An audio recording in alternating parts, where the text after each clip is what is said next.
Donald Trump is replacing government jobs with real jobs as employment numbers jump, with fully 93% of new jobs in the private sector, as in not bought with government spending. The BLS announced February jobs numbers, which rose by 151,000, up from just 125 in Biden's last job report.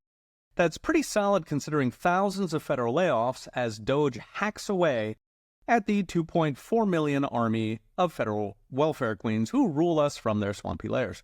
As of last Friday, outplacement giant Challenger Gray tallies 62,242 announced federal layoffs across 17 different agencies, plus 75,000 federal workers who took the voluntary buyouts. And then toss in contractors. There's about 2 federal contractors for every federal employee, and we could be looking at 300,000 people who will no longer be feathering their nest at taxpayer expense, some of whom might even learn how to mow a lawn.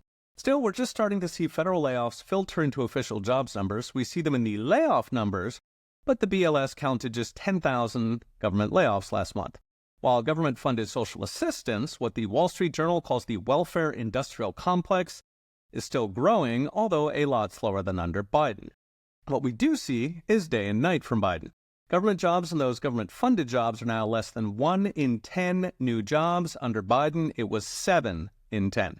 As for the rest of the economy, the world is healing. Auto jobs jumped 9,000, the most in 15 months. Transportation, warehouse finance all gained. Retail got hit with strikes, but the trend is good. Going by Trump's first term, it gets even better. From 2017 to 19, Trump averaged 175,000 new jobs per month, almost all in the private sector. Still, all that takes time, the investment, the standing up new companies. So for now, we're still coasting on Biden's fumes, with unemployment unchanged at 4.1%, people outside the labor force unchanged at 5 million, and part-time jobs still rising, a theme of Biden's presidency. If one number sums it up, wages are now rising at a robust 4% annualized, but Biden's final inflation number was almost 6%. So what's next? Brought to you by Unchained.com. Trump's got a Biden-sized hole to dig out with jobs and wages. He'll take investment, small business deregulation, and mass deportations. I mentioned in recent videos how unemployment only counts people actively looking for work. It doesn't count those 5 million who've given up, who live on government handouts, sleep on mom's couch, or under a bridge. Meaning, as Trump's economy ramps up, we could actually see unemployment rise as those millions gain hope and try their hand at landing a job.